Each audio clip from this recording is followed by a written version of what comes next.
Students, तो देखो आज का जो हमारा टॉपिक है it is Bohr's model of atom. हमने कुछ मॉडल पहले ही पढ़े हुए हैं जैसे थॉमसन्स मॉडल, आपका Rutherford model. Now it is the Bohr's model of atom. This was given by Niels Bohr in 1913 based on the Planck's quantum theory. आप यही याद रखें, प्लैंक्स क्वांटम थ्योरी हम किसी और दिन पढ़ेंगे। तो it was given by Niels Bohr in 1913 based on Planck's quantum theory. देखिए इसमें स्ट्रक्चर बनाया हुआ है आपका एटम जो है, it is a spherical, centre में आपका न्यूक्लियस है और इसके बाहर आपके 1 2 3 4 ये अलग अलग शेल्स हैं, लेवल्स हैं।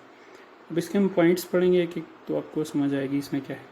देखो फर्स्ट इसका पोस्टुलेट क्या है, atom consists of a small massive positively charge nucleus and extra nuclear part containing the electrons. जो भी हमको इसके बारे में पता है तो कि एटम जो है वो उसके सेंटर में न्यूक्लियस होता है और बाहर उसके एक्स्ट्रा न्यूक्लियर पार्ट होता है जिसमें क्या होते हैं, इलेक्ट्रॉन्स रिवॉल्व करते हैं। तो ये आपका फर्स्ट पॉइंट है। Second is the electrons revolve around the nucleus in circular fixed orbits called energy levels और स्टेशनरी स्टेट्स। अब ये जो आपके ये लेवल्स अलग अलग बनाए हुए हैं 1 2 3 4 करके, ये क्या हैं, ये शेल्स हैं। इलेक्ट्रॉन्स कैसे घूमते हैं, फिक्स्ड सर्कुलर ऑर्बिट्स में घूमते हैं जिनको आप शेल्स बोलते हैं, या जिनको आप ऑर्बिट्स बोलते हैं, जिनको आप स्टेशनरी स्टेट्स भी बोलते हैं, एनर्जी लेवल्स बोलते हैं, एनर्जी शेल्स बोलते हैं। इनके अलग अलग नाम हैं। इसमें क्या कैरेक्टरिस्टिक इसको रिप्रेजेंट करते हैं बाय एन, और अगर n होगा 1 2 3 4 5 ऐसे ही, और इसका नाम जो है वो KLMNO ऐसे हम देते हैं।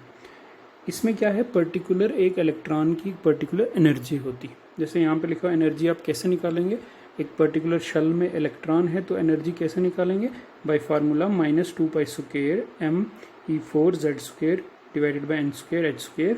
अब इसको सॉल्व करेंगे तो -1312 z² upon n² kilo joule पर मोल। ये सेंटर में यहाँ पे इज इक्वल टू है, इज इक्वल टू के बाद माइनस। तो ऐसे आप एनर्जी निकालेंगे। आप इसमें सिर्फ एक याद रखें इसका, इस फार्मूले को। वेलोसिटी भी होती है। अब इलेक्ट्रॉन अगर मूव कर रहा है उस सर्कुलर ऑर्बिट में तो उसकी एक पर्टिकुलर वेलोसिटी होगी, स्पीड होगी, वेलोसिटी होगी। वो वेलोसिटी कैसे निकालते हैं, इट इज़ v, ये है इलेक्ट्रॉन की वेलोसिटी, होती है v0 इंटू z/n। v0 क्या है, ये कांस्टेंट है 2.188 इंटू 10⁸ सेंटीमीटर पर second, and z/n, z is the atomic number and n is the number of shell, कि आप कौन से शेल में एनर्जी निकाल रहे हैं। मान लीजिए आप पहले शेल में ये न्यूक्लियस है, तो फर्स्ट शेल में आप इलेक्ट्रॉन की वेलोसिटी निकाल रहे हैं कि किस वेलोसिटी से घूम रहा है। तो अब कैसे निकालना है, आपने एक तो ये कांस्टेंट रखना ही है 2.188, उसको मल्टीप्लाई करना है किससे, एटॉमिक नंबर से। मान लीजिए हाइड्रोजन एटम का है तो एटॉमिक नंबर 1 और पहला शेल है तो 1, तब इसके लिए वेलोसिटी आपको निकल जाएगी। ये हो गया वेलोसिटी कैसे निकालते हैं। Second is radius.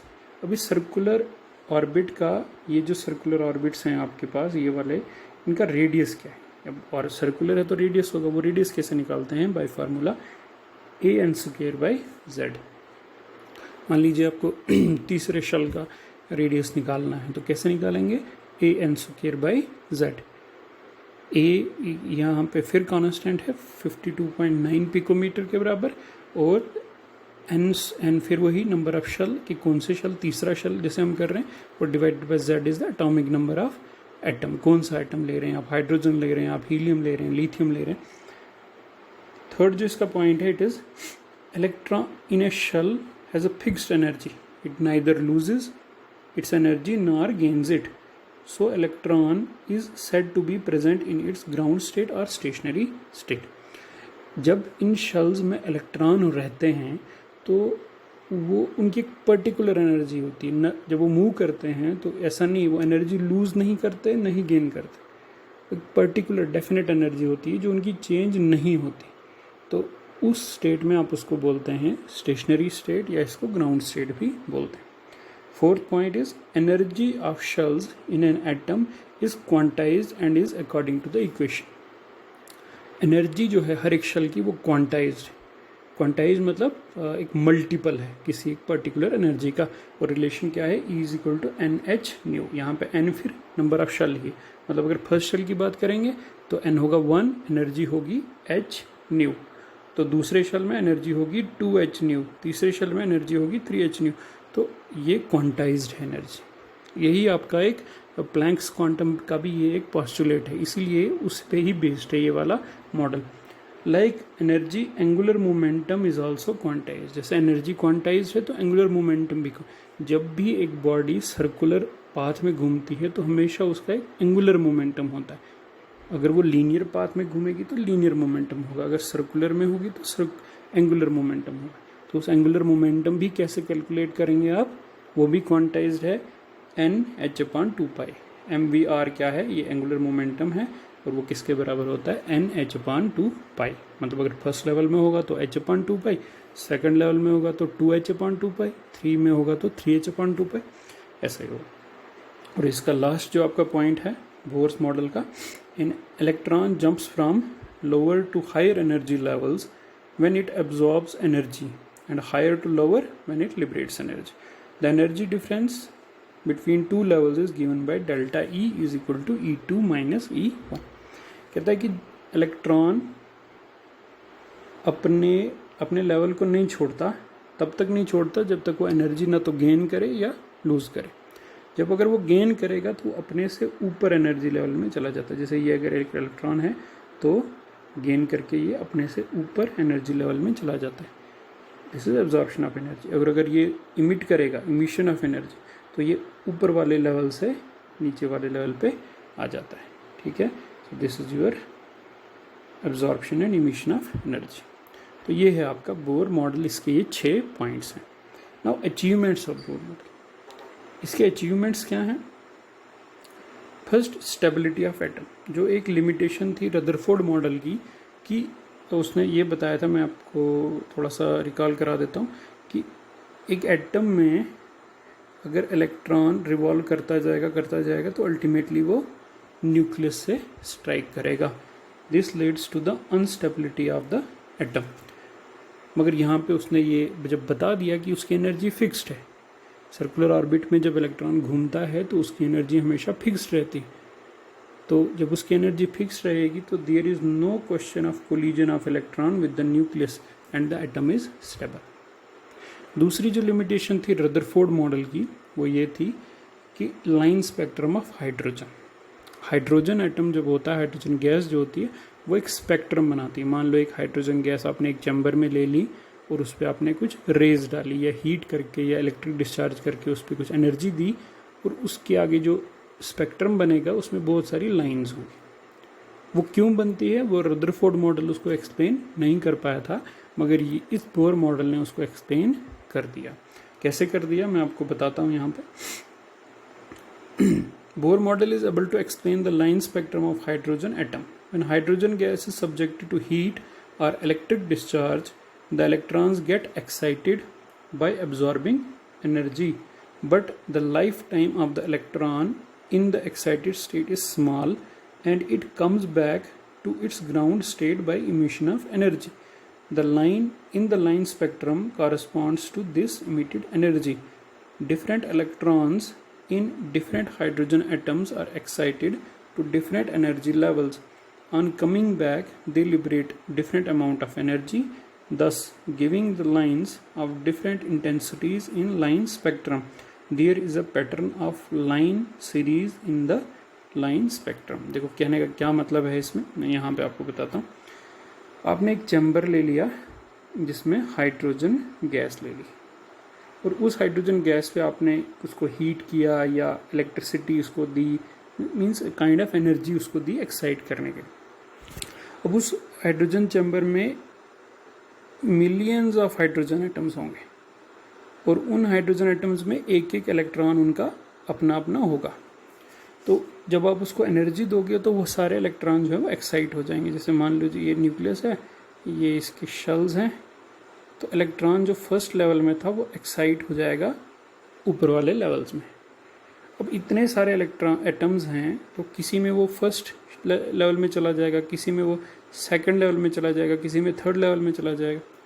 और वो वहाँ पे नहीं रहता हमेशा के लिए, उसका एक लाइफ टाइम है वहाँ पे, वो जाता है और उसके बाद वो वहाँ से वापस भी आता है।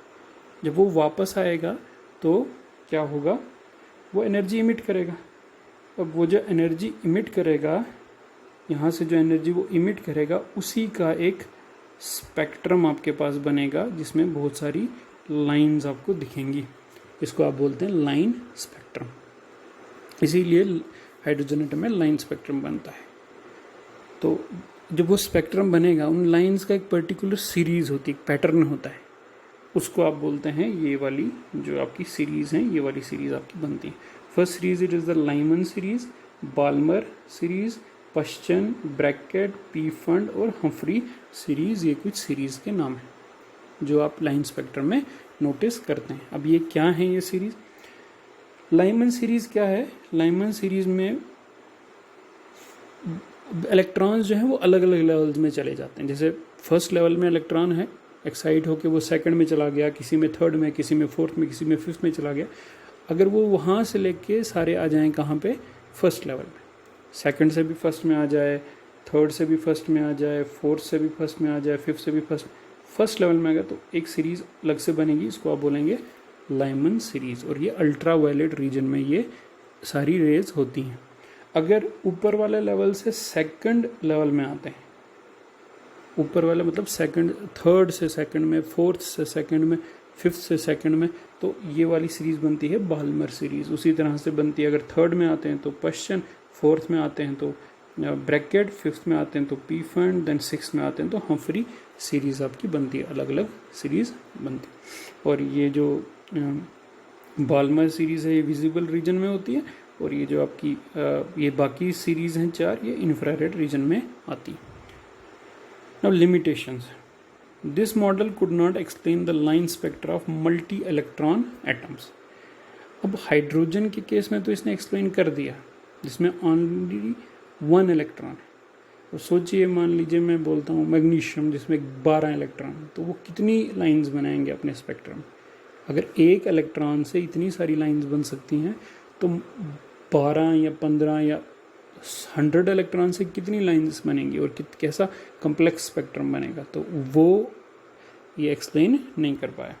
This model could not explain the splitting of hydrogen spectra in the presence of magnetic field, Zeeman effect and electric field Stark effect. यही स्पेक्ट्रम, यही जो लाइंस आपके, ये जो स्पेक्ट्रा यहाँ पे बना हुआ है, तो इन लाइंस को अगर आप मैग्नेटिक फील्ड में रखते हैं, इसको मान लीजिए आप, मैं मैग्नेटिक फील्ड इस पर अप्लाई करता हूँ या इलेक्ट्रिक फील्ड इसमें अप्लाई, तो ये लाइंस फर्दर मान लो अगर 20 हैं तो 20 की ये 100 हो जाती है, मतलब मल्टीप्लाई हो जाती है, बहुत सारी लाइन बन जाती है। एक लाइन जो है 2 या 4 लाइन में स्प्लिट हो जाती है, ज़्यादा भी हो सकती है, तो एक कम्प्लेक्स स्पेक्ट्रा बन जाता है। वो स्प्लिटिंग क्यों होती है? जब इन लाइन स्पेक्ट्रा को आप उसमें रखते हैं, मैग्नेटिक फील्ड में या इलेक्ट्रिक फील्ड में रखते हैं, तो वो स्प्लिटिंग क्यों होती है उसको ये एक्सप्लेन नहीं कर पाया। Model could not explain the shape of molecule. इस मॉडल में कहीं भी ये नहीं लिखा हुआ कि जब एटम्स कंबाइन होते हैं और मॉलिक्यूल बनता है तो उसकी पर्टिकुलर शेप क्यों होती है। एटम्स का शेप में क्या कंट्रीब्यूशन है वो ये नहीं बता पाए, शेप क्यों पर्टिकुलर होती है। This could not explain the 3 dimensional structure of atom.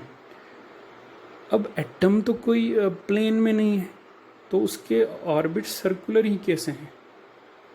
इसी वो ऑर्बिट, एक ऑर्बिट ऐसे होगा, दूसरा ऑर्बिट ऐसे भी तो हो सकता है, तीसरा ऑर्बिट ऐसे स्पेस में होगा। उनको क्या ज़रूरत है एक प्लेन में ही रहने की या रिंग की ही फॉर्म में घूमने की? वो स्पेस में कहीं भी घूम सकते हैं। अगर एक जो है वो ऐसे ईस्ट वेस्ट डायरेक्शन में घूम रहा है तो दूसरा नॉर्थ साउथ डायरेक्शन में घूमे, तो ये भी एक्सप्लेन नहीं कर पाया। Now could not explain the result of de Broglie equation and Heisenberg uncertainty principle. तो फर्दर जो स्टडीज़ हुई 1926-27 में, डी ब्रॉगली इक्वेशन और हेजनबर्ग अनसर्टेनिटी प्रिंसिपल, ये ड्यूअल नेचर ऑफ मैटर बताते हैं कि कि मैटर जो है वो वेव भी बिहेव करता है, वो पार्टिकल भी बिहेव करता है। तो उनके रिजल्ट्स को ये एक्सप्लेन नहीं कर पाया ये this model, Bohr's model. So this is all about your bourse model of atom.